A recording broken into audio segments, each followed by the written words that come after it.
Good morning, friends. Myself, Dr. Chandrasekhar Bangarwar. I welcome you all in this lecture. इस lecture में आप सभी का स्वागत है।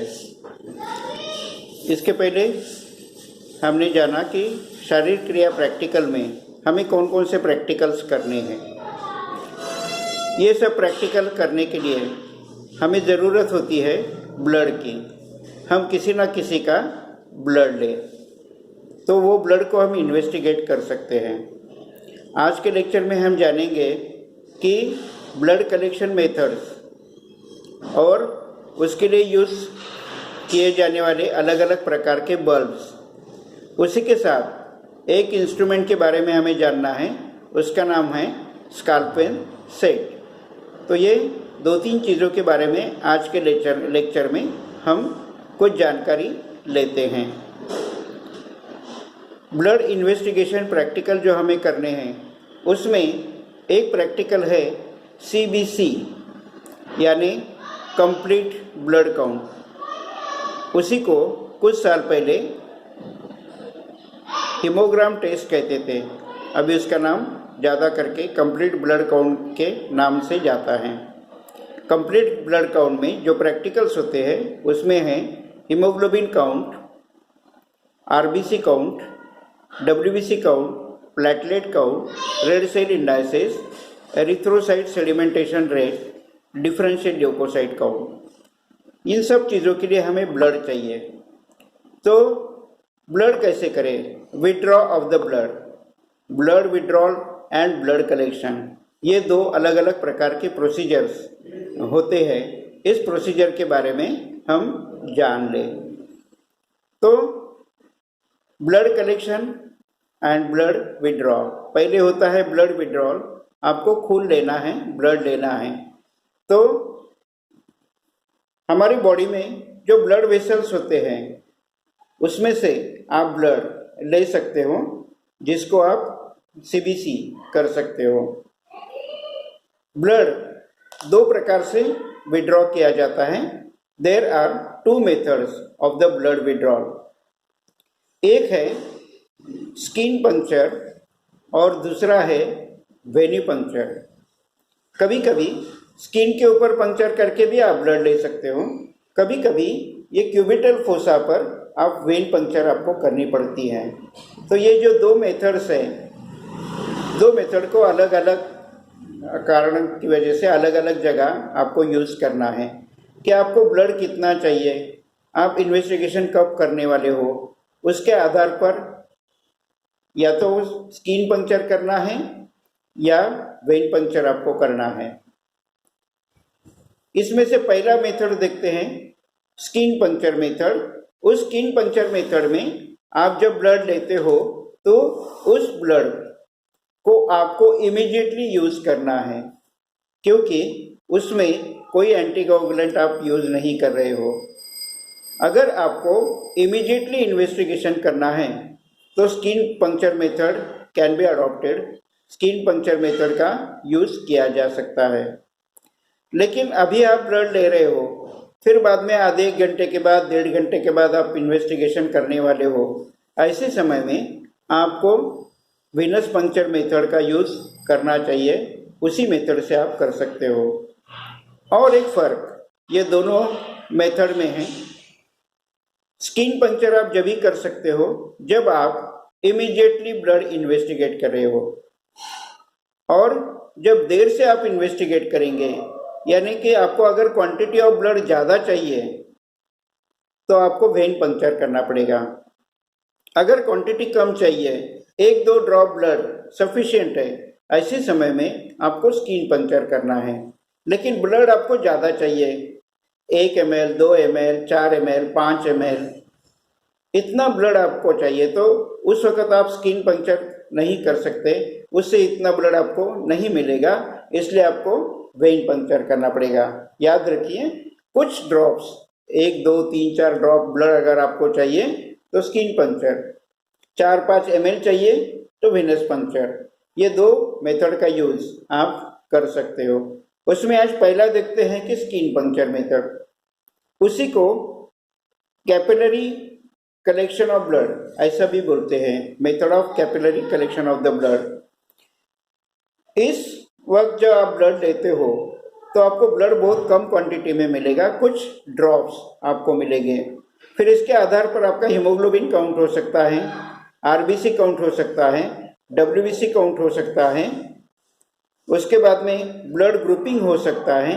ब्लीडिंग टाइम, क्लॉटिंग टाइम के लिए तो स्किन पंक्चर ही करनी चाहिए। तो ये एक्सपेरिमेंट में हमें जब कम प्रमाण में ब्लड लगना है, कुछ ड्रॉप्स ब्लड लगना है, तो हम ये कैपिलरी पंक्चर मेथड या स्किन पंक्चर मेथड यूज कर सकते हो। इस मेथड से ब्लड कलेक्शन करने के पहले जब आप ब्लड विड्रॉ करते हो तो आपको कुछ प्रिकॉशन लेनी चाहिए। पहली प्रिकॉशन ये है कि आप पंक्चर कर रहे हो, आप निडल यूज कर रहे हो, आप छोटी सी जख्म कर रहे हो, तो उसके पहले आपको उस जगह का स्टरलाइजेशन का ध्यान आपने देना चाहिए। समझो ये उंगली से मैं ब्लड लेने वाला हूँ तो यहाँ का स्टरलाइजेशन होना चाहिए। स्टरलाइजेशन के लिए आपको एक कॉटन स्वैब उसको स्पिरिट में डुबा के फिर उसको उसके स्पिरिट पिचल कर जो स्वैब है उससे आपको यहाँ पर घसना है। इसलिए घसना है कि स्पिरिट की वजह से यहाँ स्टरलाइजेशन हो जाएगा। फिर यहाँ पर कोई बैक्टीरिया नहीं होंगे। फिर आपके पंक्चर के बाद वो जख्म नहीं रहेगा। तो इन्फेक्शन को अवॉइड करने के लिए स्टरलाइजेशन ज़रूरी है, और स्टरलाइजेशन के लिए आप स्पिरिट यूज़ कर सकते हो। किसी परिस्थिति में अगर स्पिरिट अवेलेबल ना हो तो आप आयोडीन का भी यूज़ कर सकते हो या डेटॉल भी यूज़ कर सकते हो, लेकिन जनरली हर जगह स्पिरिट अवेलेबल होता है, इसलिए स्पिरिट को उंगलियों के ऊपर लगा के वहाँ की स्किन आप पंक्चर कर सकते हो। इसके बाद में जब आप स्किन पंक्चर करोगे तो ब्लड को कलेक्ट करके नहीं रख सकते, इसलिए आपके पास पिपेट वगैरह सब रेडी होना चाहिए या स्लाइड आपके पास रेडी होना चाहिए। जैसे ही आप प्री करेंगे तो ब्लड जो है स्लाइड पर लेना है आपको, या तो पिपेट से खींच लेना है। समझो आपको हीमोग्लोबिन काउंट करना है तो हीमोग्लोबिन पिपेट तैयार है, पंक्चर करिए और पिपेट से ब्लड खींच लीजिए। फिर बाद में इसके ऊपर कॉटन स्वैब रखना है आपको, और इसको पेशेंट को कहना है इसको दबा के रखें ताकि ब्लीडिंग ना हो। ब्लीडिंग फिर वैसे भी रुक जाता है। तो ये प्रिकॉशन आपको लेनी होती है। तो आपको ये withdraw of the blood through skin puncture करने के लिए आपके पास क्या क्या होना चाहिए? एक sterile cotton, spirit bottle, spirit का आपने यूज़ किया है। उसके बाद में आपके पास निडल होनी चाहिए, या लैंसेट आता है, लैंसेट लेना चाहिए। लैंसेट का यूज़ आजकल बहुत बढ़ गया है, तो लैंसेट का यूज़ करने से भी ब्लड आसानी से आ जाता है। अगर आपने निडल लिया तो ये निडल अलग अलग नंबर के आते हैं, उसमें 20 नंबर, 22 नंबर, 24 नंबर, 26 नंबर ऐसे निडल आते हैं। मैंने देखा है आजकल सब लोग 26 नंबर का निडल यूज़ करते हैं। ये 26 नंबर का निडल जो होता है वो उससे दर्द कम होता है, जख्म छोटा सा हो जाता है, क्योंकि इनका नंबर जो है 26 से 24 का जाड़ा होता है, थिक होता है, 24 से 22 का थिक होता है, 22 से 20 का थिक होता है। अगर आपको छोटा नीडल यूज़ करना है तो आप 26 नंबर नीडल यूज़ कर सकते हो। अगर स्किन थिक है तो आपको फिर 24 नंबर की नीडल यूज़ करनी पड़ती है। तो ये नीडल आपके पास होना ज़रूरी है। उसके बाद में कॉटन स्वैब आपको रेडी रखना है, स्पिरिट आपको रेडी रखना है। ये सब करने के बाद आपको जगह चूज करनी है कि आप ब्लड विड्रॉ कहाँ से करेंगे। तो सभी लोगों का ब्लड जनरली कोई भी एक फिंगर से, generally this finger is chosen, ये फिंगर को चूज किया जाता है, इस फिंगर से ब्लड लिया जाता है। आप देख रहे हो, आई एम श्योर आपको दिखाई दे रहा है, ये मेरी उंगली में बता रहा हूँ आपको। इस उंगली का ब्लड आप स्किन पंक्चर मेथड से ले सकते हो। तो जब आप यहाँ से ब्लड लेंगे तो सबसे पहले उस जगह पर आपको स्टरलाइज करना है, यानी स्पिरिट स्वैब लगाना है यहाँ पर। फिर उसको ड्राई होने देना है। ड्राई होने के बाद आपको मेरी या उंगली जो है या पेशेंट की जिसका आप ब्लड ले रहे हो ऐसे एक हाथ से पकड़ के रखनी है, या उसको भी बोल सकते हैं पकड़ के रखो। इसका ऐसा करने के बाद आप देखेंगे कि ये जो यहाँ पर बॉल जैसा स्ट्रक्चर आ जाता है, तो ये बॉल जैसा स्ट्रक्चर जो है थोड़ा सा खून से भर जाता है, क्योंकि यहाँ से खून वापस जाना बंद हो गया है। ऐसे समय में आपको सामने निडल से प्रिक करना है। प्रिक आप ऐसा करेंगे कि वहाँ से ब्लड बाहर आ जाए, इतना आपको प्रिक करना है। और बहुत ज़्यादा भी करने की ज़रूरत नहीं, ये स्किल है, करते करते बहुत आसान चीज़ है, आपको पक्के आ जाएगी। ये उंगली का ब्लड आप ले सकते हो, या ईयर्स का आप ब्लड ले सकते हो यहाँ से भी। अगर छोटे बच्चे रहे समझो, तो छोटे बच्चों में पैरों का, टो का ब्लड आपको लेना है, क्योंकि छोटे बच्चों की उंगली बहुत छोटी होती है, जख्म बहुत बड़ा हो जाएगा भले ही आपने छोटी नीडल यूज़ किया तो। जब आप नीडल लेते हो तो उसके प्रोसीजर में ये एक प्रिकॉशन आपको लेनी होती है कि पेशेंट को बैठने के लिए बोलना है, या बैठने से भी ये आ जाएगा। कंफर्म करो कि उसकी उंगली में कोई एडिमा या इन्फेक्शन नहीं है, सूजन आई हुई नहीं है। देन उसका फिंगर जो है वो स्पिरिट स्वैप उस पर लगाना है।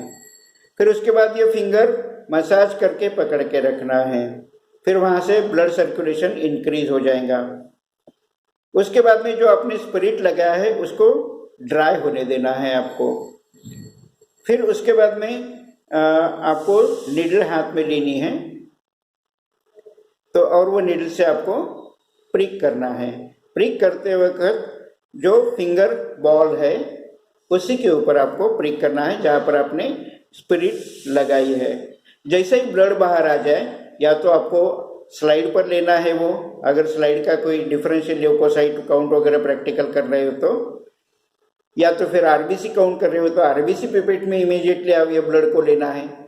डब्ल्यूसी काउंट कर रहे हो तो डब्ल्यूबीसी पिपेट में इसको इमीडिएटली लेना है।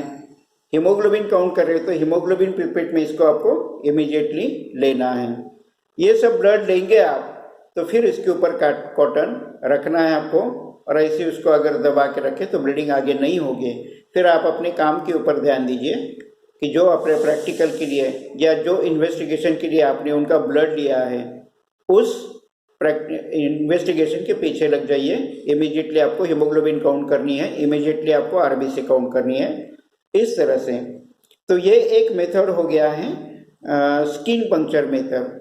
उसी के साथ और एक मेथड आता है, उसको कहते हैं वेन पंक्चर मेथड। जब आपको ब्लड ज़्यादा क्वांटिटी में चाहिए, 2 ml, 3 ml, 4 ml, 5 ml blood चाहिए, तो आपको वेन पंक्चर ही करना चाहिए। वेन पंक्चर के माध्यम से आप इतनी क्वांटिटी में ब्लड ले सकते हो। जब आप वेन पंक्चर करते हो तो आपको नीडल के साथ सिरिंज भी चाहिए, तो सिरिंज में आपको ब्लड लेना पड़ेगा। फिर वो सिरिंज का ब्लड जो है वो किसी बल्ब यानी छोटी बोतल होती है, उसमें एंटीकोगुलेंट मिक्स होते हैं, उसमें आपको डालना है। तो इसका भी एक प्रोसीजर होता है, उसके लिए आपको सिरिंज और नीडल की ज़रूरत है। फिर आप यहाँ पर ये करेंगे तो यहाँ पर आपको एक टॉर्निक्वेट बांधना पड़ेगा, इसलिए आपको एक डिस्पोजेबल सिरिंज चाहिए, फिर नीडल चाहिए, फिर आपको टॉर्निक्वेट चाहिए, फिर कॉटन वूल चाहिए, कॉटन स्वैप चाहिए जिसको स्पिरिट लगाया है आपने। और ये ब्लड 2 ml, 3 ml, 4 ml लेने के बाद आप कहाँ रखने वाले हो, बल्ब भी आपका रेडी रहना चाहिए। ये सब चीज़ें रेडी रहने के बाद उसके आप प्रोसीजर आप शुरू कर सकते हो, withdraw of the blood through when puncture. इसके लिए आप पेशेंट को बिठा भी सकते हो, या पेशेंट को लाई डाउन होने के लिए आपको बोलना है बेड के ऊपर। जब आप पेशेंट लाई डाउन हो जाएगा तो फिर उसकी क्यूबिटल फोसा में, आप क्यूबिटल फोसा की प्लेस ये है, आप सब जानते हो, लेफ्ट या राइट दोनों भी ले सकते हो, लेकिन लेफ्ट जिससे हमें काम कम पड़ता है तो जनरली ये प्रेफर किया जाता है। वहाँ की वेन जो है आपको कंफर्म करना है, ये वेन जो है वो बड़ी होनी चाहिए, दिखने जैसी होनी चाहिए, स्ट्रेट होनी चाहिए, और मूवेबल नहीं होनी चाहिए। बहुत वेन इधर उधर हिल रही है तो फिर वो सटक जाएगी जब आप नीडल अंदर डालेंगे तो। उसके बाद में ये आपको वेन फिक्स करनी है। पेशेंट बैठा हुआ होगा, फिर टॉर्निक्वेट उसको बांधना है।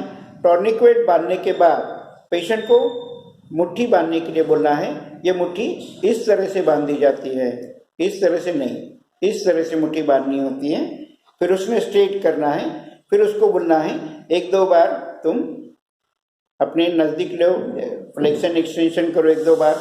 इसकी वजह से हाथ में ब्लड सप्लाई बढ़ जाएगा और ये टॉर्निक्वेट की वजह से ब्लड वापस नहीं जाएगा। इधर ब्लड आने की वजह से ब्लड लेना आपको आसान जाएगा। कुछ लोग ऐसे होते हैं कि इनको ये सब करने की ज़रूरत नहीं होती है, वेन उनकी आसानी से मिल जाती है। बहुत थीन लोग जो होते हैं, कृश देहाकृति, उनमें ये मिल जाती है। लेकिन कभी पेशेंट ओबेस रहा तो उसमें वेन मिलना मुश्किल हो जाता है, तो ये सब हमें करना पड़ता है। तो एक बार आपने ये कर लिया, टॉर्निक्वेट बांधा, पेशेंट को बिठा दिया, फिर आपको सिरिंज और नीडल आपको हाथ में लेके उसको जो है 100 to 150 डिग्री सेल्सियस में डिग्री में आपको स्किन के ऊपर रखना है। अब वो रखने के बाद हम एक कर सकते हैं, you consider this as a syringe, क्योंकि आज हमारे पास कुछ नहीं है। Now this is vein. So ये इसमें ऐसा रख के आप ये इनकी वेन ऐसे उठा सकते हो, या वेन में डाल के रखना है। थोड़ा सा पिस्टन सिरिंज का पीछे खींचना है। उसके बाद में नेगेटिव प्रेशर की वजह से ब्लड जो है वो सिरिंज में आना शुरू हो जाएगा। तो आपने यहाँ तक किया है, ठीक तरह से सिरिंज लगाई है, ब्लड आना शुरू हो गया है। एक्सपेरिमेंट के लिए आपको 2 to 5 ml ब्लड आपको लगेगा। 2 ml में आपका कंप्लीट ब्लड काउंट पूरा हो जाएगा ESR के साथ। अगर ESR के लिए ब्लड लेना है तो आपको वेन पंक्चर करना ही है। अगर RBC, WBC या HB करना है तो आप वेन पंक्चर कर सकते हो। तो इसमें आपका ESR भी हो जाएगा, डिफरेंशियल काउंट भी हो जाएगा, सभी प्रैक्टिकल आपके इस ब्लड में हो जाएंगे जब सीरीज में धीरे धीरे ब्लड आ जाएगा। सफिशिएंट अमाउंट ऑफ ब्लड आ गया तो आपको ये सीरीज निकाल लेनी है, और जब सीरीज निकालेंगे तो उसके ऊपर आपको कॉटन स्वैब रखना है। जहाँ पर आपने प्रिक किया था वो पेशेंट को पहले ही बोलना है कि मुट्ठी छोड़ दे, टॉर्निकोट को इमीडिएटली निकालना है, यहाँ पर कॉटन स्वैब रखना है और पेशेंट को ऐसे पकड़ने के लिए बोलो, यहाँ पर कॉटन स्वैब दब जाएगा और उससे ब्लीडिंग आगे चल के ज़्यादा नहीं होगी, तो पेशेंट फ्री हो गया और आप इन्वेस्टिगेशन करने के लिए फ्री हो गए। इस तरह से ब्लड लिया जाता है।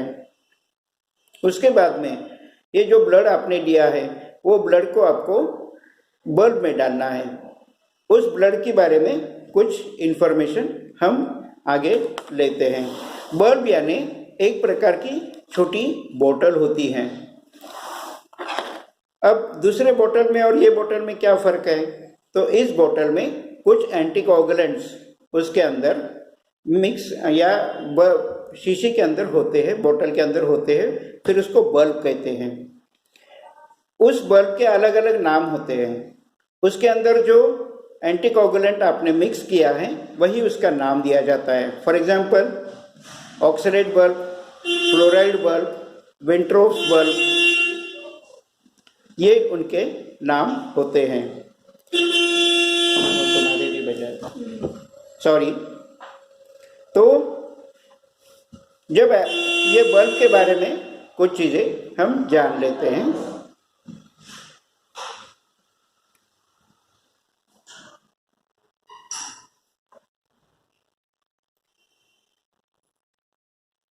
तो बल्ब यानी छोटी बोतल, उसमें एंटीकोगुलेंट मिक्स किए हुए हैं और जो एंटीकोगुलेंट डाला है उसी का नाम उसको दिया गया है। ये बल्ब तैयार करने के लिए आपको बल्ब क्लीन एंड ड्राई करने हैं और आपको फिर उसको एंटीकोगुलेंट मिक्स करना है और आपको ओवन में रखना है 60 डिग्री सेल्सियस तक। फिर उसके बाद में वो बोतल निकाल लेना है और उसको रबर कॉर्क आप लगा सकते हो। तो रबर कॉर्क जो है वो ओवन के अंदर नहीं लगाना है आपको, ओवन से जब बाहर बोतल निकालेंगे आप तब आपको लगाना है, अदरवाइज ओवन के अंदर रबर जो है वो पिघल जाएगा, आपको पता है। तो जो एंटीकोगुलेंट बल्ब में होते हैं उसी को उसका नाम दिया गया होता है। तो मैं आपको कुछ बल्ब के नाम बताऊंगा, उसके अंदर के केमिकल्स बताऊंगा और वो बल्ब किस इन्वेस्टिगेशन के लिए यूज होता है ये भी बताऊंगा। पहला बल्ब जो है उसको बोलते हैं डबल ऑक्सलेट बल्ब, उसी को कहते हैं विंट्रोप्स बल्ब। इसको डबल ऑक्सलेट बल्ब क्यों बोलते हैं? क्योंकि इसमें दो ऑक्सलेट होते हैं, एक है अमोनियम ऑक्सलेट जो होता है 6 मिलीग्राम, दूसरा होता है पोटेशियम ऑक्सलेट वो होता है 4 मिलीग्राम। तो ammonium oxalate 6 milligram, potassium oxalate 4 milligram, double oxalate bulb, Wintrobe's bulb किस चीज़ के काम आता है? ये हीमोग्लोबिन काउंट करो, रेड ब्लड सेल काउंट करो, WBC यानी वाइट ब्लड सेल काउंट करो, उसके बाद में एरिथ्रोसाइट सेडिमेंटेशन रेट करो। इन सब के लिए जो ब्लड होता है पैक सेल वॉल्यूम PCV कहते हैं उसको, इसके लिए ये बल्ब में ब्लड जमा करना पड़ेगा। दूसरे बल्ब में जमा किया हुआ ब्लड इस इन्वेस्टिगेशन के काम नहीं आएगा। दूसरा है फ्लोराइड बल्ब, उसमें सोडियम फ्लोराइड 1.2 मिलीग्राम होती है और पोटेशियम ऑक्सलेट 6 मिलीग्राम होती है। ये जो बल्ब है वो ब्लड शुगर की जांच करने के लिए काम आएगा। एक बल्ब का नाम है EDTA बल्ब, उसके कंटेंट्स वो भी EDTA ही होते हैं। ये EDTA क्या है? वो है एथिलीन डाइमिनो टेट्रा एसिटिक एसिड। फिर से कहता हूँ, एथिलीन डाइमिनो टेट्रा एसिटिक एसिड। ये बल्ब जो होता है वो प्लेटलेट काउंट करने के लिए यूज होता है। एक होता है हेपेरिन बल्ब, उसमें हेपेरिन ही होता है। आप जानते हो कि हेपेरिन एंटीकोगुलेंट है, वो 0.1 to 0.2 मिलीग्राम पर ml इतना उसको हेपेरिन होता है। वो osmotic fragility test of the blood इसमें काम आता है। हेपेरिन बल्ब 0.1 to 0.2 मिलीग्राम पर ml osmotic fragility test of the blood. एक ट्राइसोडियम साइट्रेट बल्ब होता है, उसमें 3.8% ट्राइसोडियम साइट्रेट होता है, वो आपको एरिथ्रोसाइट सेडिमेंटेशन रेट के काम आता है। ये सर अगर आपको करनी है तो ट्राइसोडियम साइट्रेट बल्ब आपने लेना चाहिए, इसमें 3.8% ट्राइसोडियम साइट्रेट होती है। एक पैराफिन बल्ब होता है, उसमें double oxalate plus 1 ml liquid paraffin होता है।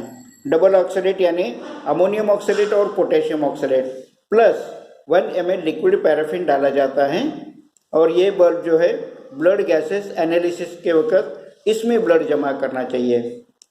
एक केमिस्ट्री बल्ब होता है, उसमें 0.2 मिलीग्राम पोटेशियम ऑक्सलेट होता है, ये ब्लड यूरिया के काम आता है, यानी ब्लड यूरिया अगर करना है तो केमिस्ट्री बल्ब लो। ऑक्सलेट बल्ब, इसमें पोटेशियम ऑक्सलेट होता है, प्रोथ्रोम्बिन टाइम ये टेस्ट करने के लिए काम आता है। तो ये मैंने 8 बल्ब के आपको नाम बताए हैं, डबल ऑक्सलेट बल्ब या Wintrobe's bulb, fluoride bulb, EDTA bulb, heparin bulb, trisodium citrate bulb, paraffin bulb, chemistry bulb, oxalate bulb, और उसके यूज भी बताए हैं। इसको क्रॉस ओवर सेक्शन नहीं कर सकते हैं। फॉर एग्जाम्पल आपको ब्लड शुगर करना है तो आपको फ्लोराइड बल्ब ही लेना है, डबल ऑक्सलेट बल्ब नहीं चलेगा। और अगर ब्लड गैसेस आपको चेक करने हैं तो पैराफिन बल्ब ही लेना आपको पड़ेगा, आप EDTA बल्ब नहीं ले सकते हो। तो बल्ब चेंज नहीं कर सकते, जो बल्ब में आप ब्लड जमा करेंगे उससे रिलेटेड इन्वेस्टिगेशन ही आप कर सकते हो। उल्टा आपको जो इन्वेस्टिगेशन करने हैं उसको रिलेटेड बल्ब आप पहले से रेडी रखिए, फिर वेन पंक्चर कीजिए, फिर ब्लड आप जमा कर दीजिए और उसके बाद में आप उसका इन्वेस्टिगेशन कर सकते हो। अभी एक बल्ब सबसे इम्पोर्टेंट है, ऐसा होता है, उसको कहते हैं प्लेन बल्ब। इस प्लेन बल्ब में कोई भी एंटीकोगुलेंट नहीं होता है, ये सिंपल सी बोतल हो जाती है। उसमें अगर आपने ब्लड लिया और 2 ml ब्लड प्लेन बल्ब में डाल दिया तो वो इमीडिएटली क्लॉट हो जाएगा। जब ब्लड क्लॉट हो जाएगा तो it will be divided into two parts, एक है क्लॉट और दूसरा पार्ट है कि जो पतला पानी जैसा सफ़ेद पार्ट आपको दिखाई देगा उसको कहते हैं सीरम, उसको प्लाज्मा नहीं कहते हैं। Serum is equal to plasma minus proteins. तो ये सीरम जो होता है उसके अंदर भी बहुत सारे इन्वेस्टिगेशन होते हैं, इनको कहते हैं सीरोलॉजिकल टेस्ट। और अगर आपको सीरोलॉजिकल टेस्ट करने हैं तो आपको प्लेन बल्ब ही यूज़ करना पड़ेगा। आप विंट्रोप्स बल्ब में सीरोलॉजिकल टेस्ट नहीं कर सकते क्योंकि एंटीकोगुलेंट ऑलरेडी ऐड किया हुआ है, ब्लड क्लॉट नहीं होगा। सीरम चाहिए तो ब्लड क्लॉट होना पड़ेगा और अगर एंटीकोगुलेंट डाला तो ब्लड क्लॉट नहीं होगा, ये आपको याद रखना है। तो इस तरह से ये बल्ब हमारे सिलेबस में एक पॉइंट है, उसको कहा है कि इंट्रोडक्शन टू द इंस्ट्रूमेंट की इंट्रोडक्शन। उसमें है different kind of blood use in the laboratory, कौन कौन से अलग अलग प्रकार के बल्ब होते हैं उसका यूज किया जाता है। तो ये बल्ब के बारे में भी आपको अच्छी तरह से याद रखना है। इसी में आपको और एक प्रैक्टिकल है इंट्रोडक्शन टू द इंस्ट्रूमेंट, उसमें है स्काल्पेन सेट। एक स्काल्पेन सेट होती है, नीडल होती है, उसको दो विंग्स होते हैं और ट्यूब होती है और दूसरे साइड में क्लोज करने के लिए कुछ होता है, जैसा कि नीडल हो गई, फिर ट्यूब हो गई और यहाँ क्लोज करने के लिए। ये स्काल्पेन सेट आपको वेन पंक्चर के वक्त यूज करना है। आप नीडल भी यूज कर सकते हो सिरिंज को लगाकर, या सिरिंज को आप स्काल्पेन सेट भी लगा सकते हो, दोनों भी कर सकते हो। इस स्काल्पेन सेट की मदद से आप इंट्रावेनस फ्लूइड भी दे सकते हो, जिसको हम सलाइन देना बोलते हैं, वो भी दिया जाता है। अभी हम यहाँ इन्वेस्टिगेशन कर रहे हैं। इन्वेस्टिगेशन के लिए हमें स्काल्पेन सेट का यूज करना है, इसको सिरिंज ही हमें लगाना पड़ेगा। अब ये स्काल्पेन सेट है, ये स्काल्पेन सेट का प्रिंसिपल यही है कि आप जब ब्लड ले रहे हो तो आपको कुछ सेकंड लगेंगे, 10 सेकंड, 15 सेकंड, 20 सेकंड, उतने समय तक वो नीडल जो है वेंस में रहनी चाहिए। तो नीडल के द्वारा ये पॉसिबल नहीं होगा, इसलिए हम स्काल्पेन सेट यूज करते हैं। यहाँ पर चाहो तो मैं एक छोटा सा फिगर भी दिखा सकता हूँ आपको। दिस इज स्काल्पेन सेट, इसमें ये नीडल है, ये विंग्स है दो और ये रबर ट्यूब है। तो इसकी मदद से हमें ब्लड लेना है। अब ये स्काल्पेन सेट जो है उसमें नीडल होती है, एक 3 पार्ट होते हैं, नीडल, विंग्स और ट्यूब। ये जो नीडल होती है वो मेटेलिक होती है और अलग अलग नंबर के नीडल्स मिलते हैं, 18 नंबर से लेकर 25 नंबर तक। 18 नंबर का सबसे थिक होता है, बड़ा होता है नीडल, उसको चुभने से पीड़ा भी ज़्यादा होगी, वेदना भी ज़्यादा होगी, और 25 नंबर का सबसे बारीक होता है। तो पेशेंट को तकलीफ ना हो इसलिए जनरली 24-25 नंबर के स्काल्पेन सेट यूज़ किए जाते हैं। लेकिन कभी कभी ऐसी नौबत आती है कि आपको ब्लड ट्रांसफ्यूजन करना है, तो फिर आपको 20 या 21 नंबर का स्काल्पेन सेट आपको यूज़ करना पड़ेगा, क्योंकि छोटी नीडल में ब्लड इतनी बड़ी देर तक नहीं रहेगा, हो सकता है क्लॉट हो जाएगा। फिर इसके लिए ये प्रिकॉशन ली जाती है। विंग्स को पकड़ के आप अच्छी तरह से ये कर सकते हो, उसमें ट्यूब होती है। फिर ये स्काल्पेन सेट को आपको फिर क्यूबिटल फोसा, जो प्रोसीजर हमने देखा टॉर्निक्वेट, यहाँ स्टेराइल करना है स्पिरिट स्वैप से, मुट्ठी बंद करके 1-2 बार ऐसे करना है। फिर वहाँ से आपको आराम से स्काल्पेन सेट को इंसर्ट करना है वेन के अंदर, फिर वहाँ से ब्लड आ जाएगा। तो ये फिर ब्लड लेंगे तो आप पिस्टन को दबाकर सिरिंज के धीरे धीरे खींचेंगे, फिर उसमें टाइम लगेगा, उतनी देर तक ये स्काल्पेन सेट जो है इसके अंदर आराम से रहेगी।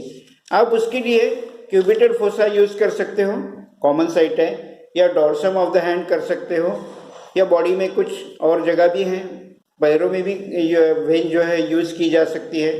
इन सब की मदद से हम ब्लड विड्रॉ कर सकते हैं।